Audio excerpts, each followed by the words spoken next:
Hello guys, कैसे हैं आप सभी लोग। चलिए स्टार्ट करते हैं आज का नया टॉपिक। और टॉपिक स्टार्ट करने से पहले कुछ क्वेश्चन पूछते हैं। इसका आंसर आप कमेंट बॉक्स में रिप्लाई करिएगा। कर किसे कहते हैं? बिल्कुल ठीक, सरकार द्वारा हमारी आय और उपयोग की नई वस्तुओं को जो कुछ प्रतिशत धन के रूप में लिया जाता है उसे कर कहते हैं। चलिए, क्यों लिया जाता है कर? देश को प्रगतिशील बनाने एवं अनावश्यक रूप से होने वाले उपयोग को रोकने के लिए। बिल्कुल ठीक। वर्तमान में सभी करों के स्थान पे एक कर लिया जा रहा है, उसे हम क्या कहते हैं? ठीक, वस्तु एवं सेवा कर, जीएसटी। बिल्कुल ठीक। वस्तु एवं सेवा कर कब लागू किया गया था?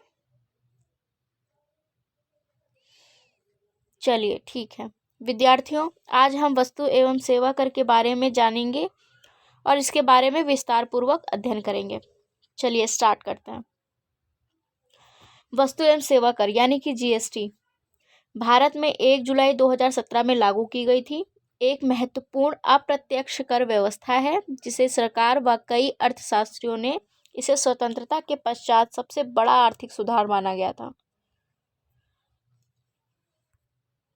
इसको केंद्र एवं विभिन्न राज्य सरकारों द्वारा भिन्न भिन्न दरों पर लगाए जा रहे विभिन्न करों को हटाकर पूरे देश के लिए एक ही अप्रत्यक्ष कर प्रणाली लागू की जाएगी, जिससे देश को एकीकृत साझा बाजार बनाने में मदद मिलेगी। भारतीय संविधान में इस कर व्यवस्था को लागू करने के लिए संशोधन किया गया था। कई प्रकार के कर लगाए जा रहे थे, जैसे कि excise duty, central sales tax, VAT, service tax, luxury टेस्ट अपना ये इत्यादि की जगह अब केवल एक जीएसटी लगेगा। आते हैं इसके लाभ पे कि सभी करों को हटा करके अब एक कर को कर दिया गया है जिसका नाम है जीएसटी। तो इसके क्या संभावित लाभ होंगे उसके बारे में देखते हैं। आसान अनुपालन, पारदर्शिता। एक मजबूत और व्यापक सूचना प्रौद्योगिकी प्रणाली भारत में जीएसटी व्यवस्था की नींव होगी। इसलिए प्रणाली, रिटर्न भुगतान आदि जैसी सभी कर भुगतान सेवाएं करदाताओं को ऑनलाइन उपलब्ध होगी, जिससे इसका अनुपालन बहुत आसान और पारदर्शी हो जाएगा। कर दरों और संरचनाओं की एकरूपता। जीएसटी यह सुनिश्चित करेगा कि अप्रत्यक्ष कर दरें और ढांचे पूरे देश में एक समान है। इससे निश्चितता में तो बढ़ोतरी होगी ही, व्यापार करना भी आसान हो जाएगा। दूसरे शब्दों में जीएसटी देश में व्यापार के कामकाज को कर तटस्थ बना देगा। फिर चाहे व्यापार करने की जगह हो का चुनाव कहीं भी हो। करों का कराधान की समाप्ति।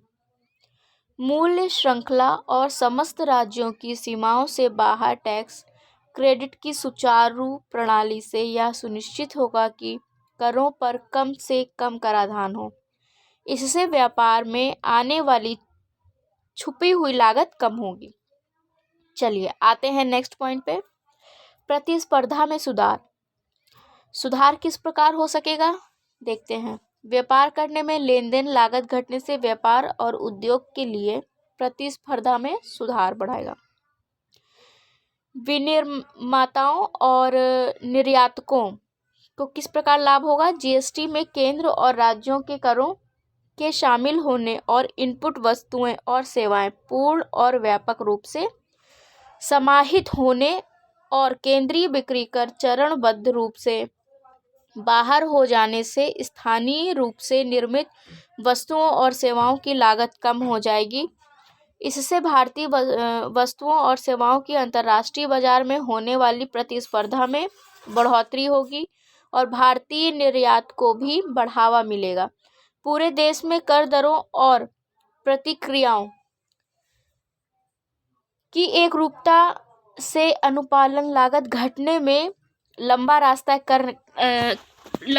तय करना होगा। दरें कैसे कैसे होंगी जरा इसके बारे में देखते हैं हम। जीएसटी काउंसिलिंग ने 5 तरह के कर निर्धारित किए हुए हैं। इसमें है एक जिन पे कोई कर नहीं लगेगा, दूसरा 5% वाला, तीसरा 12%, चौथा 18% और आते हैं 28% जो लास्ट है। हालांकि बहुत सी चीज़ों को जीएसटी से छूट दी गई है। उन वस्तुओं पर कोई भी कर नहीं लगेगा या जीएसटी नहीं मिलेगा, जबकि लग्जरी एवं महंगे सामान पर जीएसटी के अलावा सेस भी लगेगा। सरकार के अनुसार इसमें से 81% चीज़ें जीएसटी की 18% की श्रेणी में आ गई है। कहा जा रहा है कि 81% वाली जो चीज़ें थी जीएसटी की, वो अब 18% की श्रेणी तक आ गई है। आदर्श स्थिति में इस व्यवस्था में समस्त कर एक ही दर पर लगाए जाने चाहिए, किंतु भारत में राज्य व केंद्र तथा एक ही वस्तु या सेवा पर भिन्न भिन्न राज्यों में भिन्न भिन्न दरें आदि होने से प्रारंभ में 4 दरें निर्धारित की गई हैं, ताकि वर्तमान राजस्व में अधिक अंतर ना पड़े। 4 दरें कौन कौन सी हैं ये देखते हैं। ये दरें हैं 5%, 12%, 18% तथा 28%। आवश्यक वस्तुएं जिन पे दरें इस प्रकार लगाई गई हैं देखते हैं, जैसे कि दूध, लस्सी, दही, शहद, फल एवं सब्जियां, आटा, बेसन, ताज़ा मीट, मछली, चिकन, अंडा, ब्रेड, प्रसाद, नमक, बिंदी, सिंदूर, स्टैम्प, न्यायिक दस्तावेज, छिपी पुस्तकें, समाचार पत्र, चूड़ियाँ, हैंडलूम आदि वस्तुओं पर जीएसटी नहीं लगेगा। ये वो वस्तुएं हैं जिन पे जीएसटी 0 होगा। छोटे व्यापारियों को छूट, जो छोटे व्यापारी होंगे उनके लिए क्या क्या छूट बताए गए हैं। 40 लाख से कम की वार्षिक बिक्री वाले व्यापारियों को इस कर व्यवस्था में छूट दी जाएगी। वो व्यापारी जिनकी लागत लगी हुई है 40 लाख से कम की, उन्हें क्या है, कर से मुक्ति दी जाएगी।